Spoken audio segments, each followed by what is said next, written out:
Hello मेरे प्यारे दोस्तों, मेरे डियर स्टूडेंट्स, मेरे साथियों, आप सभी का स्वागत है मेरे इस यूट्यूब चैनल पे, जिसे पहले आप home science classes with SR के नाम से जानते थे, पर अब इस चैनल का नाम चेंज हो चुका है और वर्तमान नाम है एसआर होम साइंस एकेडमी। तो अब हम इसी चैनल के नाम से जाने जाएंगे और हमारी जो भी क्लासेस होंगी, इसी पर होंगी। ठीक है, तो जितने भी मेरे प्यारे पुराने स्टूडेंट्स हैं, साथी हैं, आप सभी से रिक्वेस्ट है कि आप वीडियो को लाइक शेयर कर दीजिएगा और जो भी न्यू स्टूडेंट्स हैं वो क्या करेंगे, वो सबसे पहले सब्सक्राइब कर देंगे और बेल आइकन ज़रूर दबा देंगे, क्योंकि अब इस चैनल पे आप लोगों को रेगुलर रैंकर्स सीरीज़ की क्लासेस मिलने वाली हैं, जो कि 60 डेज़ का टारगेट है। 60 दिन तक आपको रैंकर सीरीज़ की क्लासेस मिलेंगी, जिसमें आज की क्लास डे 1 है। ठीक है, और ये डे 1 से लेकर के डे 10 तक लगातार बने रहिएगा। क्यों? क्योंकि इसमें आपको होम मैनेजमेंट के होम साइंस का जो एक बहुत इंपॉर्टेंट सेगमेंट है, होम मैनेजमेंट, तो होम मैनेजमेंट की क्लासेस आप सभी को यहाँ पे प्रोवाइड की जाएँगी। क्योंकि होम मैनेजमेंट एक ऐसा सेगमेंट है जो कि बाकी बच्चों को कुछ-कुछ बच्चों को बहुत ही ज़्यादा टफ लगता है। ठीक है? तो इससे डरने की ज़रूरत नहीं है। बहुत ईज़ी-ईज़ी कॉन्सेप्ट्स के, स्पेशली जो आपके TGT, PGT, BPSC, HPSC, RPSC, net JRF जो भी एग्ज़ाम्स हुए हैं, उनमें जो भी क्वेश्चंस पूछे गए हैं, उन्हीं क्वेश्चंस को कराया जाएगा। तो टॉप क्वेश्चंस हैं, सेलेक्टेड क्वेश्चंस हैं, सारे क्वेश्चंस कुछ-कुछ एग्ज़ाम्स के सारे क्वेश्चंस भी ऐड हैं, जैसा कि आपके प्रीवियस ईयर में आता है। तो उन्हीं क्वेश्चंस को हम थोड़े-थोड़े सॉल्यूशन के साथ करते रहेंगे। तो आप लोग भी क्वेश्चन को सॉल्व करिएगा और आंसर में कमेंट करिएगा, कमेंट में आंसर करिएगा, सॉरी, कि आपके कितने क्वेश्चन सही हुए हैं। तो चलिए स्टार्ट करते हैं और प्लीज़ क्लास से बने रहने के लिए आपको करना होगा सब्सक्राइब, तो please do subscribe. Let's start. हमारा पहला क्वेश्चन जो है, देखिए ये स्पेशली आज की क्लास में हम यूपी का जो टीजीटी पेपर है, ठीक है, टीजीटी 2021 का जो पेपर है, उसी के क्वेश्चंस को करेंगे। यूपी टीजीटी 2021 के जितने भी क्वेश्चंस आए हुए हैं आपके होम मैनेजमेंट सेगमेंट से, उसके क्वेश्चंस को हम लोग करेंगे। तो देखिए सबसे पहला क्वेश्चन क्या कह रहा है। सबसे पहला क्वेश्चन पूछ रहा है आपसे कि द्वितीयक रंग क्या है। द्वितीयक रंग, सेकेंडरी कलर के बारे में पूछ रहा है। और ये द्वितीयक रंग याद रखिएगा, जो प्रांग का सिद्धांत है ना, प्रांग का सिद्धांत, उसी से रिलेटेड पूछा है आपसे। तो याद रखिए कि प्राथमिक रंग तो 3 है आपके पास। ठीक है, प्राथमिक रंग कौन कौन से हैं? लाल, पीला और नीला। ठीक है, ये तीनों प्राथमिक कलर हैं और जब इन्हीं तीनों कलर के संयोजन से मिश्रण से बनते हैं जो रंग, उन्हीं को हम द्वितीयक रंग कहते हैं। तो यहाँ पे देखिए ऑप्शन में दिया है प्राथमिक रंगों के मिश्रण से बनाए गए रंग, लाल एवं पीले के मिश्रण से बने हुए रंग, नीला, काला, सफेद के मिश्रण से बने रंग। तो देखिए ये ऑप्शन तो गलत हो जाएगा। ठीक है, सिर्फ लाल और पीले के मिश्रण से भी रंग बना हुआ नहीं होगा, तो ये दोनों गलत है, तो ये भी आपका गलत हो जाएगा। इसलिए सही आंसर क्या हो जाएगा कि जो रंग प्राथमिक रंगों के मिश्रण से तैयार होते हैं, उन्हीं को हम क्या कहते हैं? द्वितीयक रंग कहते हैं। इसी तरह से अगर आपसे पूछ ले कि तृतीयक रंग किसे कहते हैं, टर्शरी कलर कौन-सा होता है, टर्शरी कलर स्कीम क्या है? तो उसमें आप क्या करेंगे, जब प्राथमिक और द्वितीयक रंगों के मध्य के जो कलर्स होते हैं, उनको हम क्या कहते हैं? उनसे मिलकर के जो कलर बनते हैं, वो तृतीयक रंग कहलाते हैं। ठीक है? तो इसी तरह के क्वेश्चंस आपके एग्ज़ाम्स में कई बार आते हैं। कई बार इनके नाम से ही संबंधित प्रश्न बन जाता है कि निम्न में से पहचान करें कौन-सा प्राथमिक रंग है, कौन-सा द्वितीयक रंग है। तो याद रखिए लाल, पीला और नीला प्राथमिक रंग है और द्वितीयक रंग में कौन-सा आ जाता है आपका? तो द्वितीयक रंग में आ जाता है नारंगी रंग, जो कि लाल और पीले के मिश्रण से बनता है। फिर पीले और नीले के मिश्रण से बनता है हरा रंग और फिर नीले और लाल के मिश्रण से बनता है बैंगनी रंग। ठीक है? तो ये याद रखिएगा कि ये द्वितीयक कलर्स हैं और ये कौन से हैं? प्राथमिक कलर हैं। ठीक है? चलिए नेक्स्ट क्वेश्चन पे चलते हैं। सेकंड क्वेश्चन, पारिवारिक साधन के प्रकार हैं। पारिवारिक साधन के प्रकार के बारे में पूछ रहा है आपसे। तो ऑप्शन में क्या दिया है? मानवीय, अमानवीय, परंपरागत एवं गैर परंपरागत, लचीले और गैर लचीले, पूर्ण एवं अपूर्ण। तो देखिए मानवीय पारिवारिक साधन जो है, पारिवारिक साधनों का वर्गीकरण 2 महत्वपूर्ण लोगों ने किया है। ठीक है, याद रखिएगा, 2 ग्रुप ने किया है एक्चुअली, ग्रॉस एंड क्रेंडल ने। ठीक है, जो सामान्य रूप से हम जानते हैं, और दूसरे हैं निकिल एवं डार्सी ने। किसने-किसने? निकिल एवं डार्सी ने किया है। ठीक है? ये सभी बच्चे पढ़ते रहते हैं, तो इसलिए सबको पता होगा ये नाम। तो पारिवारिक साधन के जो प्रकार हैं, वो मुख्य रूप से मानवीय और अमानवीय हैं। और ये मानवीय और अमानवीय नाम जो है, इनको बाँटने का श्रेय किसका है? तो इस तरह से बाँटने का श्रेय ग्रॉस एवं क्रेंडल और निकिल एवं डार्सी दोनों का है। और आपको यहाँ पे ध्यान क्या रखना है, ये प्रश्न आपके इसी एग्जाम में दोबारा से पूछा भी हुआ है कि निकिल एवं डार्सी ने किसको अमानवीय या मानवीय साधन माना है। तो याद रखिएगा कि ग्रॉस एवं क्रेंडल ने तो समय को मानवीय साधन ही माना है, लेकिन निकिल एवं डार्सी ने इसे अमानवीय साधन माना है। किसको? समय को क्या माना है? अमानवीय साधन माना है। इस चीज को याद रखिएगा। ठीक है, चलिए नेक्स्ट क्वेश्चन पे चलते हैं। Question number 3। क्वेश्चन नंबर 3 क्या कह रहा है, निम्नलिखित में से कौन सा विनियोग नहीं है। ये देखिए आपके अकाउंट्स यानी कि बैंकिंग से रिलेटेड वाले सेगमेंट का क्वेश्चन है, आय व्यय से संबंधित जो है। तो बहुत ही सिंपल सा क्वेश्चन है, विनियोग का मतलब क्या है, इन्वेस्ट हम कहाँ कर रहे हैं। तो क्या हम जीवन बीमा में इन्वेस्ट कर सकते हैं? तो बिल्कुल सही बात है।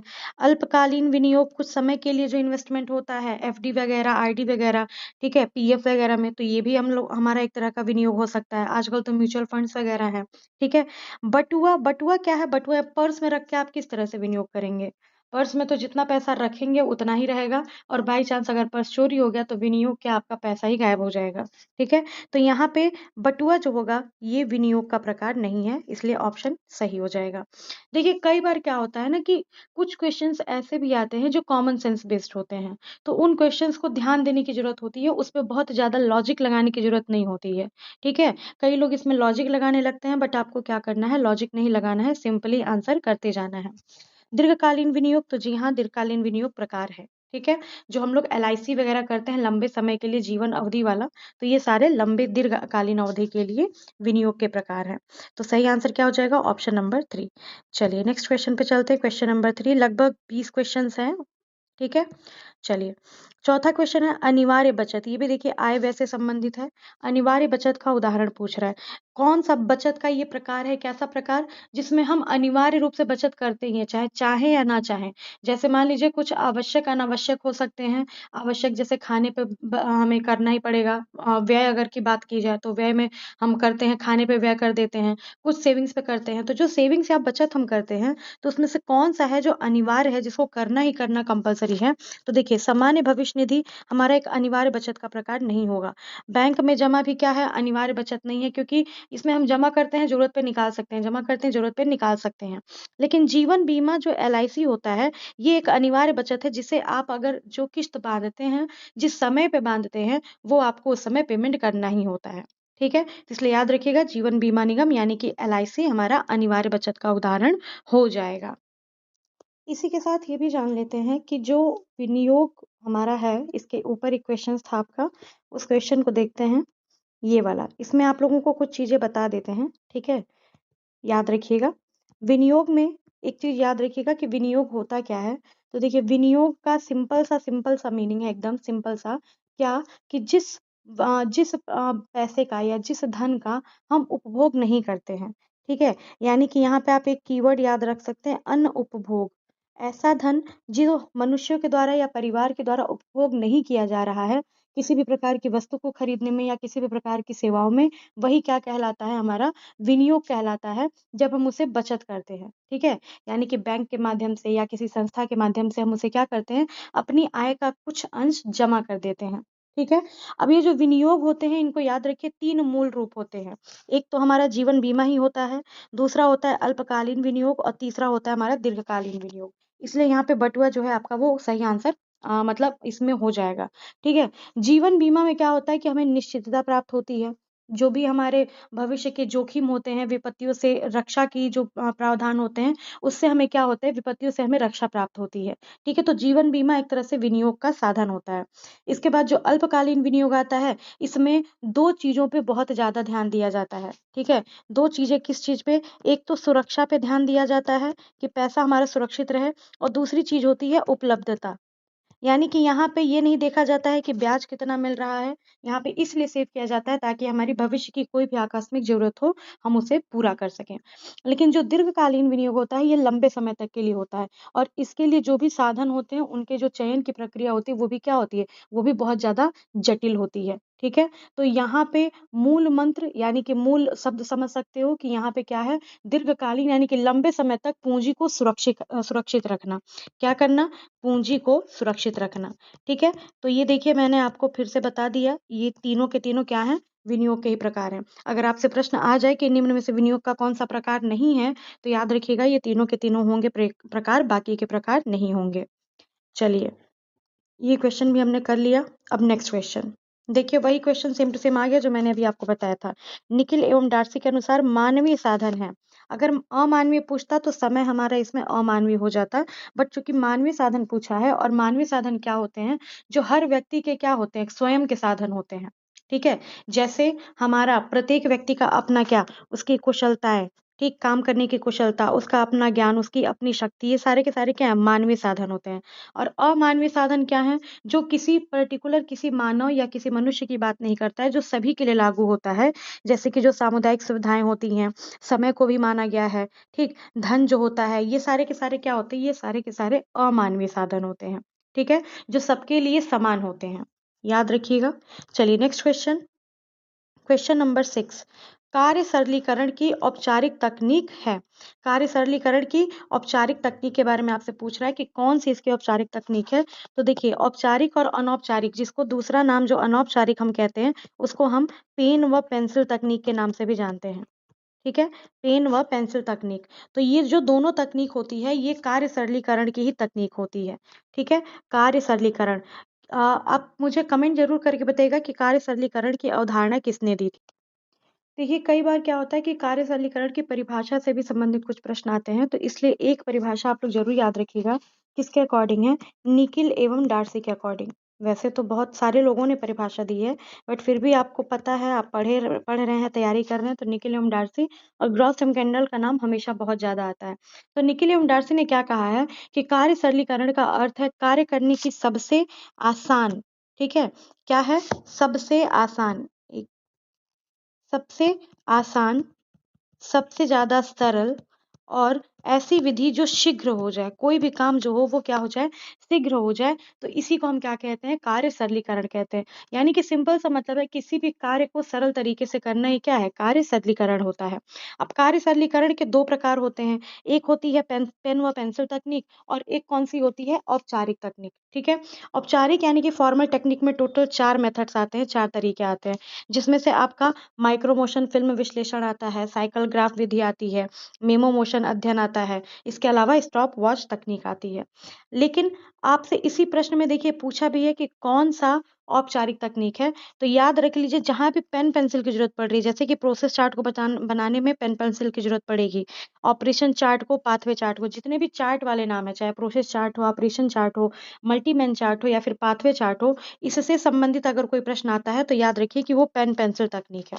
ठीक है, पर आपके प्रश्न में क्या पूछा है आपसे, औपचारिक तकनीक के बारे में, तो औपचारिक तकनीक जो होगी वो कौन सी हो जाएगी, साइक्लोग्राफ। साइक्लोग्राफ हो गया, माइक्रो मोशन फिल्म विश्लेषण हो गया, ये सारे के सारे जो भी मेथड हैं, ये क्या होते हैं, ये सारे के सारे औपचारिक मेथड होते हैं। ठीक है, अभी जो साइकिल ग्राफ वाला मेथड होता है, इसमें याद रखिएगा कि इसमें किसका प्रयोग किया जाता है, इसमें बता देते हैं आपको किस चीज का प्रयोग किया जाता है। ठीक है, इसमें प्रयोग किया जाता है एक फोटोग्राफिक यंत्र का। ठीक है, इसमें एक फोटोग्राफिक यंत्र का प्रयोग किया जाता है। ठीक है, ये यंत्र क्या करता है, इस यंत्र में देखिए बल्ब लगा होता है, क्या लगा होता है, बल्ब लगा होता है, जो कि उंगली में फंसा दिया जाता है, और जैसे जैसे गति होती जाती है, दोनों हाथों के बीच जो भी गतियां होती जाती हैं, वही क्या कहलाती हैं, उसी को ये मेजर करता रहता है। यानी कि आपसे ये भी कई कई परीक्षाओं में पूछा हुआ है कि दोनों हाथों की गतियां किससे संबंधित हैं, दोनों हाथों की गति का मापन या मेजरमेंट किस कार्य सरलीकरण की तकनीक में किया जाता है, तो याद रखिएगा वो हो जाएगा साइक्लोग्राफ। इसी साइक्लोग्राफ मेथड का पूरा नाम है क्रोनोसाइक्लोग्राफ मेथड। ठीक है, याद रखिएगा इसको। चलिए आगे चलते हैं नेक्स्ट क्वेश्चन पे, क्वेश्चन नंबर 6 हो गया। 7 नंबर क्वेश्चन, झाड़ू लगाना किस प्रकार का कार्य है, सबसे सरल प्रश्न है। झाड़ू लगाना, झाड़ू लगाना, पोछा लगाना, बर्तन धुलना, खाना बनाना, ये सारे के सारे क्या हैं, ये सारे के सारे कार्य हैं। ठीक है, और इन कार्यों को अलग अलग श्रेणियों में बांटा गया है, हल्का कार्य, भारी कार्य। ठीक है, तो झाड़ू लगाना सबसे क्या हो जाएगा, सबसे सामान्य कार्य होता है। झाड़ू लगाना क्या है, सामान्य कार्य, ना इसमें बहुत ज्यादा एनर्जी लगती है, ना बहुत कम एनर्जी लगती है। हल्का कार्य क्या हो जाएगा, जिसमें एनर्जी कम लगती है। कठिन कार्य क्या हो जाएंगे, जिसमें एनर्जी ज्यादा लगती है, जैसे कि पोछा लगाना, बर्तन धुलना, कपड़े धुलना, ये सारे कठिन कार्य होते हैं, तो इसलिए सामान्य कार्य के अंतर्गत आ जाएगा। चलिए क्वेश्चन नंबर 7 के बाद से क्वेश्चन नंबर 8, देखिए आंसर जो भी हैं वो सारे के सारे आंसर्स जो आयोग की वेबसाइट पे उपलब्ध हैं उसी के अकॉर्डिंग दिए गए हैं। ठीक है, चलिए आ गया क्वेश्चन नंबर 8, टॉर्सल प्रयास क्या है? इससे संबंधित बहुत सारे क्वेश्चंस आते हैं आपके, टॉर्सल प्रयास क्या है, पेडल प्रयास क्या है?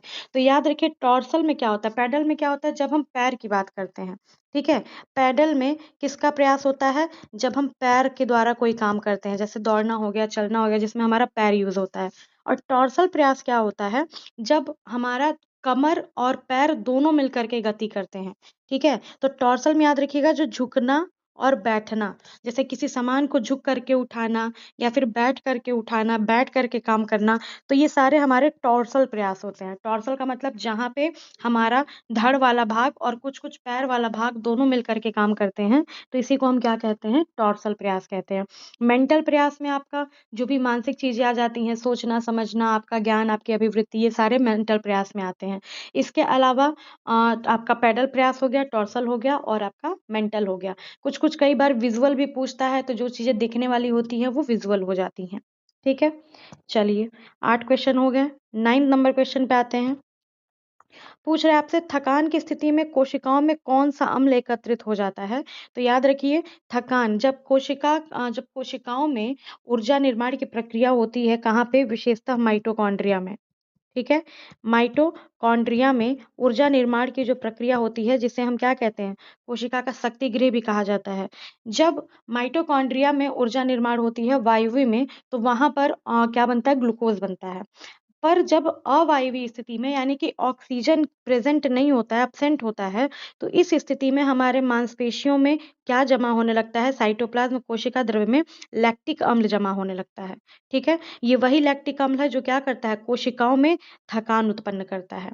ठीक, याद रखिएगा लैक्टिक अम्ल अवायवीय यानी कि बिना ऑक्सीजन की स्थिति में जमा होता है, बनता है। इसके साथ ही साथ इथेनॉल और अल्कोहल भी बनता है।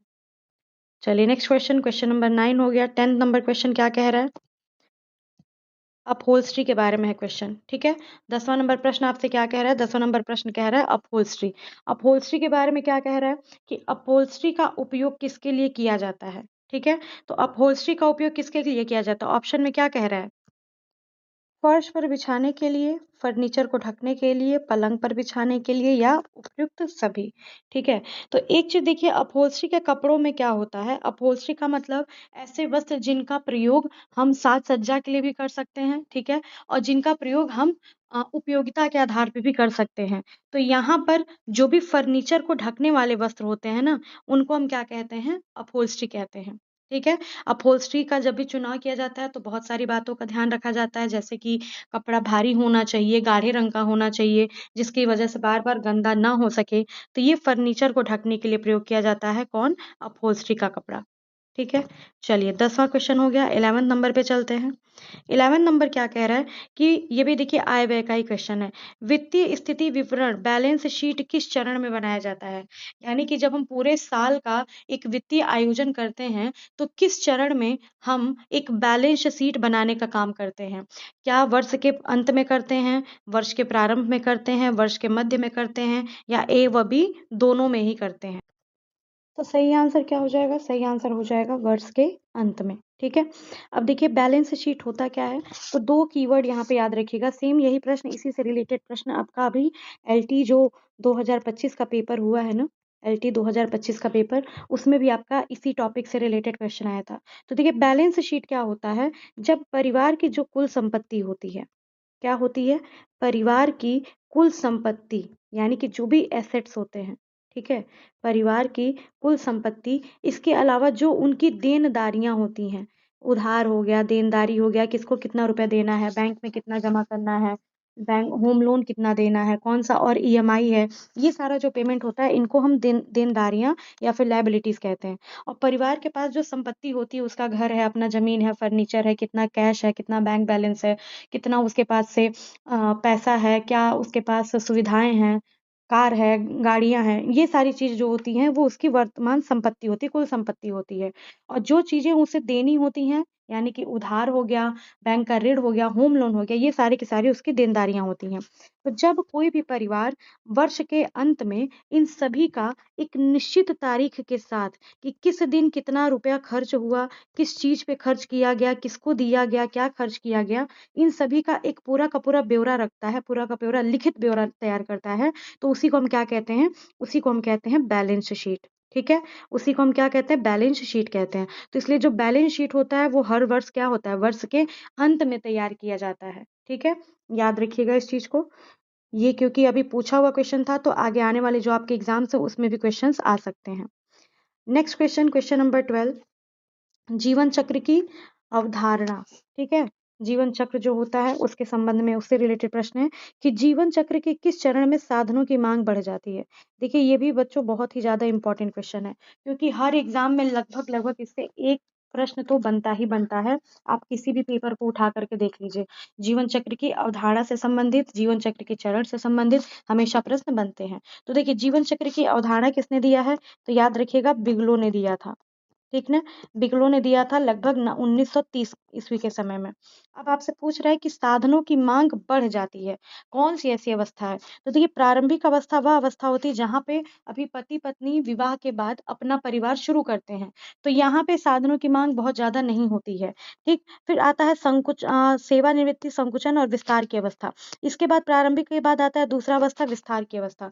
विस्तार की अवस्था वो अवस्था होती है जहाँ पर अब बच्चों का जन्म होता है, परिवार बढ़ता है, फिर बच्चों की पढ़ाई लिखाई, उनका प्राइमरी एजुकेशन, उनका माध्यमिक शिक्षा, उनका हायर एजुकेशन, ये सारी चीजें होती हैं। तो यहाँ पर इस अवस्था में क्या होती है? साधनों की मांग बढ़ जाती है। साधन कौन कौन से? धन का, समय का, ऊर्जा का, सभी साधनों की मांग क्या होती है? विस्तार की अवस्था में बढ़ जाती है। ठीक है, ये द्वितीय अवस्था होती है। प्रथम अवस्था प्रारंभिक अवस्था होती है।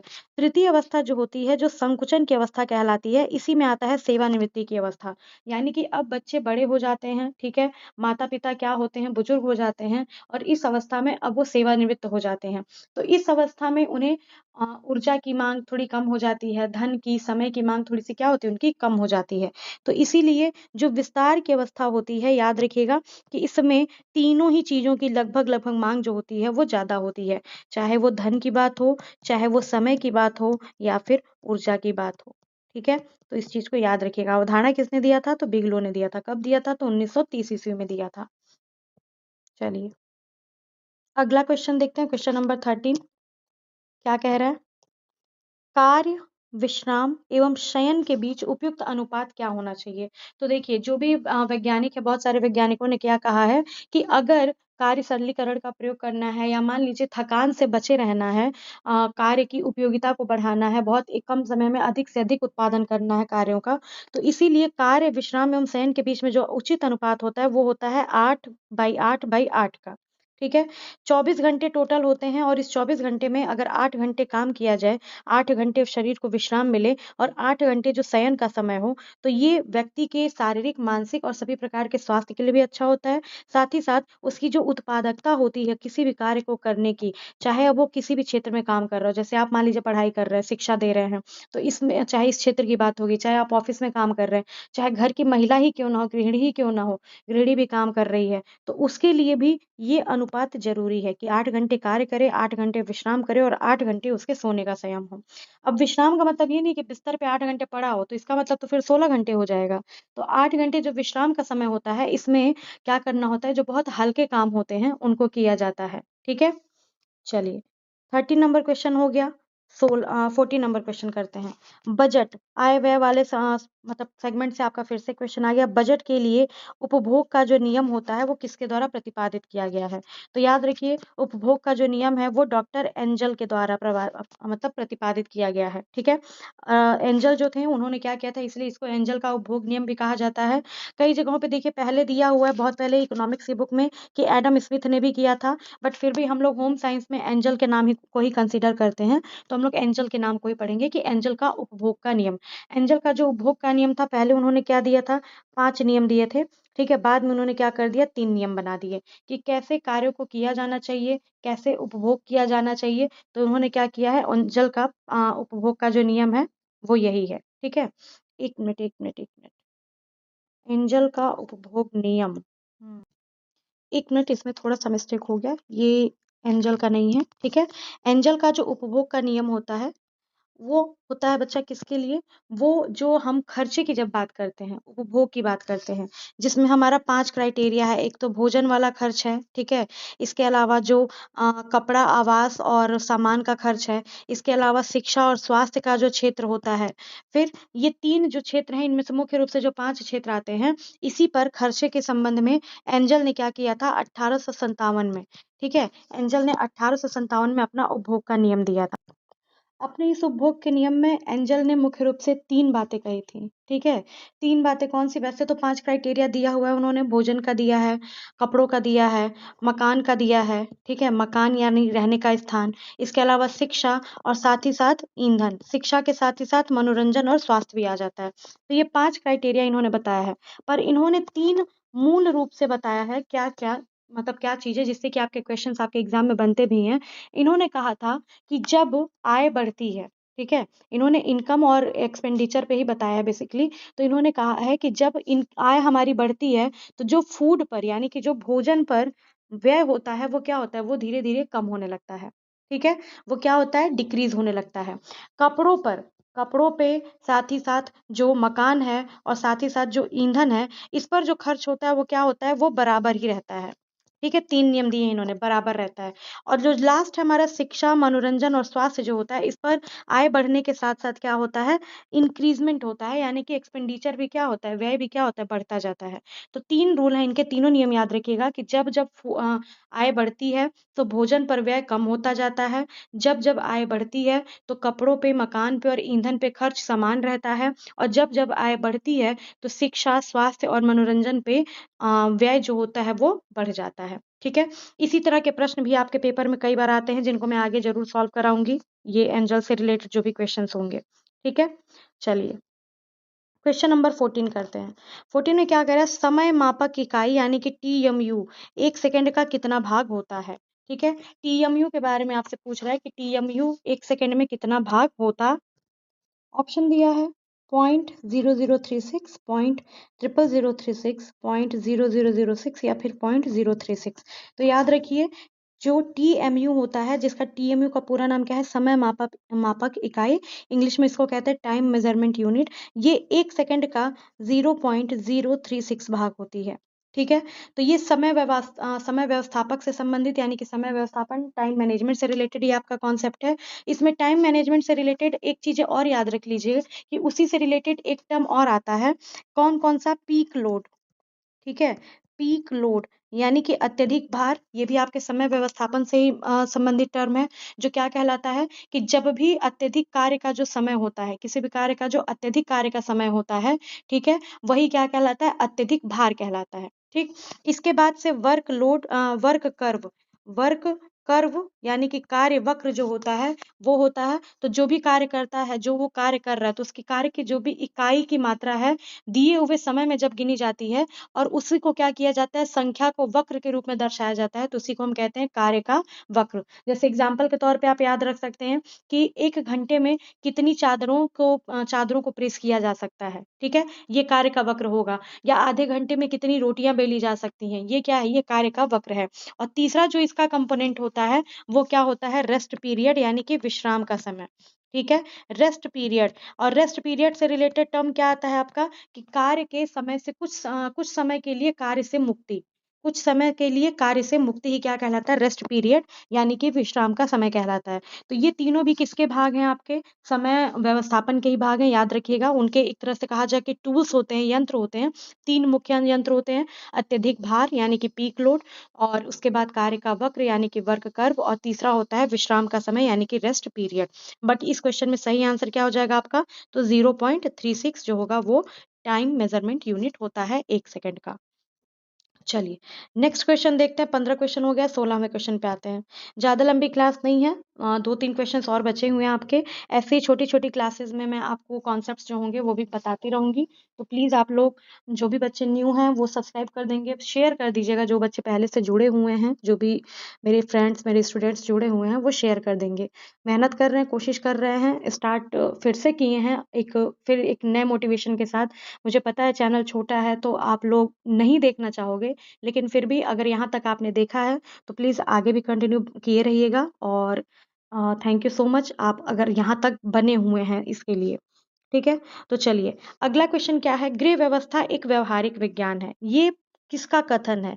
देखिए, कथन से बहुत सारे प्रश्न आते हैं, तो याद रखिए, मैं आपको यहाँ पे एक कीवर्ड बता देती हूँ, याद रख लीजिएगा। ग्रॉस एवं क्रैंडल ने, ग्रॉस एवं क्रैंडल ने इसको मानसिक प्रक्रिया कहा है। किसको? गृह व्यवस्था को या फिर गृह प्रबंध को मानसिक प्रक्रिया के रूप में कहा है। किसने? ग्रॉस एवं क्रैंडल ने कहा है। ठीक है, व्यवहारिक विज्ञान किसने कहा है? तो याद रखिएगा, कोटजिन ने क्या कहा है? व्यवहारिक विज्ञान कहा है। राजा मलपी देवदास ने क्या कहा है? बांध या सेतु के समान कहा है। गृह प्रबंध क्या है? बांध या सेतु के समान है। और इरिन ओपनहीम, इन्हीं चार लोगों की परिभाषाएं प्रमुख हैं। इरिन ओपनहीम ने क्या कहा है कि गृह व्यवस्था संस्कृति की जड़ होती है। गृह व्यवस्था संस्कृति की जड़ होती है। तो अगर आपको पूरी परिभाषा नहीं याद होती है तो आप इस तरह से इन चारों लोगों की जो मुख्य परिभाषा है उसको याद रख सकते हैं। ठीक है, पर यहाँ पे सही आंसर क्या हो जाएगा कि व्यवहारिक विज्ञान किसने कहा है? व्यवहारिक विज्ञान किसने कहा है? तो उसका सही आंसर हो जाएगा राजामल पी देवदास। चलिए अगले क्वेश्चन पे चलते हैं। क्वेश्चन नंबर 16 हो गया। क्वेश्चन नंबर 17 फिर आय से संबंधित क्या प्रश्न है कि विरासत में मिली आय, विरासत में मिली हुई जो आय होती है वो कौन सी आय होती है? ऑप्शन क्या दिया है? नियमित आय दिया है, अनियमित आय है, प्रत्यक्ष आय है, अप्रत्यक्ष आय हो जाएगा। सही आंसर हो जाएगा प्रत्यक्ष आय। ठीक है, ऑप्शन नंबर 3 जो होगा यहाँ पे सही हो जाएगा। प्रत्यक्ष आय क्या होती है? वह आय जो व्यक्ति या परिवार को सीधे डायरेक्ट किसी भी कार्य, किसी भी सेवा या किसी भी उत्पादन के बदले प्राप्त होती है, उसे ही हम क्या कहते हैं? प्रत्यक्ष आय कहते हैं। बहुत से बच्चे प्रत्यक्ष आय अप्रत्यक्ष आय में कंफ्यूज होते हैं, तो याद रखिए कि प्रत्यक्ष और अप्रत्यक्ष ये दोनों ही आय जो हैं ये वास्तविक आय के प्रकार हैं। ठीक है, ये दोनों वास्तविक आय के प्रकार होते हैं। और प्रत्यक्ष आय का किस बात को कहता है कि जब भी किसी व्यक्ति को, यानी कि वह आय जो व्यक्ति या परिवार को सीधे ही किसी भी कार्य के बदले मिल जाए, किसी सेवा के बदले मिल जाए या किसी उत्पादन के बदले प्राप्त होती है, तो उसी को हम क्या कहते हैं? प्रत्यक्ष आय कहते हैं। जैसे कि मेहनत या कौशल या फिर व्यवसाय के द्वारा भी कमाया गया जो धन होता है वो क्या कहलाता है? प्रत्यक्ष आय कहलाता है। अब जैसे विरासत में जो मिली हुई धन होती है वो क्या? कार्य सेवाओं के बदले ही मिली होती है, उत्पादन के बदले मिली होती है। हमारे बाबा दादा लोग क्या करते हैं? खुद से उत्पादन करते हैं, सेवाएं देते हैं, तो उससे मिलती है। तो ये क्या हो जाएगा? ये भी एक तरह का प्रत्यक्ष आय हो जाएगा। चलिए अगला क्वेश्चन, क्वेश्चन नंबर 18 पुष्प सज्जा से संबंधित प्रश्न आया है। जापानी इकेबाना हमेशा हमेशा आपके पेपर में आता है। तो जापानी पुष्प सज्जा में सो इंगित करता है, किसको करता है? सीन सो हाइकी। ठीक है, सीन सो हाइकी कैसे जाता है? ऐसे जाता है, सीन सो एंड हाइकी। इसी तरह से क्या होता है? सीन सो हाइकी का क्रम चलता है। ठीक है, एक मिनट, इसको आप क्या करेंगे? इसको आप ऐसे कर लीजिए, ऊपर से नीचे। ठीक है, ऊपर से नीचे यानी कि ऐसे जाता है। सीन क्या होता है? शीन, शीन सबसे नीचे का होता है, सो मध्य का होता है और हाइकी जो होता है वो सबसे ऊपर का होता है। अब इसमें जो हमारा शीन होता है ये किसको प्रदर्शित करता है? तो ये भूमि यानी कि धरती को प्रदर्शित करता है। जिसमें डंठल क्या होता है? बहुत ही छोटे से फूल या फिर डंठल का प्रयोग किया जाता है। सो जो होता है ये किसको प्रदर्शित करता है? तो यही क्या करता है? पृथ्वी को प्रदर्शित करता है। ठीक है, सीन जो होगा किसको प्रदर्शित करेगा? तो मनुष्य को करेगा। और जो हाइकी होता है सबसे ऊपर होता है, वो स्वर्ग को प्रदर्शित करता है। ठीक है, याद रखिए जापानी पुष्प सज्जा, इसके 2-3 नाम याद रखिएगा। एक तो इकेबाना जो सबसे ज्यादा सर्वाधिक प्रमुख पुष्प सज्जा है, इसी में सीन सो हाइकी कॉन्सेप्ट का प्रयोग किया जाता है। इसके अलावा जो मेरीबाना है, ठीक है, मैरीबाना, और एक और पुष्प सज्जा है नाजीरे। ठीक है, नाजीरे, इकेबाना और मेरीबाना, ये सारे के सारे क्या हैं? ये सारे के सारे जापानी पुष्प सज्जा हैं। पुष्प सज्जा में जापानी पुष्प सज्जा से सारे के सारे प्रश्न आपके बनते हैं, तो इसलिए याद रखिए कि ये सीन सो हाइकी का जो कॉन्सेप्ट है ये जापानी पुष्प सज्जा इकेबाना से संबंधित है। इसमें सीन का मतलब होता है मनुष्य, सो का मतलब होता है पृथ्वी और हाइकी का मतलब होता है स्वर्ग। ठीक है, ये एक तरह से प्रतीक होते हैं जो तीनों क्या करते हैं? क्रमशः मतलब आधारित होते हैं और क्रमशः क्या करते हैं? तीनों प्रदर्शित करते हैं। ठीक है, चलिए आगे चला जाए नेक्स्ट क्वेश्चन पे। Question number 19। ये शायद अब लास्ट क्वेश्चन है आपके लिए। तो चलिए देखिए, परिवर्तन का वर्ग। अभी यही प्रश्न पहले इसी से रिलेटेड आया था, उपभोग का नियम, जिस पर मैंने 5 नियम आपको बता दिए थे मार्विन मुंडल के। तो आप उस चीज को वहां पे मतलब करेक्ट मैंने कर दिया था। यहाँ पे अब उस कॉन्सेप्ट को लाएंगे हम लोग। परिवर्तन के वर्ग का विचार सर्वप्रथम किसके द्वारा दिया गया था? तो देखिए, परिवर्तन का जो विचार है उसका सबसे पहले किसके द्वारा दिया गया था? परिवर्तन का नियम जो था वो मार्विन मुंडल के द्वारा दिया गया था। ठीक है, कई जगह पे गिलबर्ट भी लिखा हुआ है, बट फिर भी जो आयोग है उसने आंसर को मुंडेल ही माना है। तो मार्विन मुंडेल ने क्या किया था? परिवर्तन के वर्ग का सर्वप्रथम विचार दिया था। और मैंने आपसे एक प्रश्न पूछा था कि कार्य सरलीकरण की अवधारणा किसने दी थी? तो ये भी याद रखिएगा कि कार्य सरलीकरण की सबसे पहले जो अवधारणा थी वो किसने दी थी? तो मार्विन मुंडेल ने ही दी थी। ठीक है, किसने दी थी? मार्विन मुंडेल ने दी थी। क्लियर है?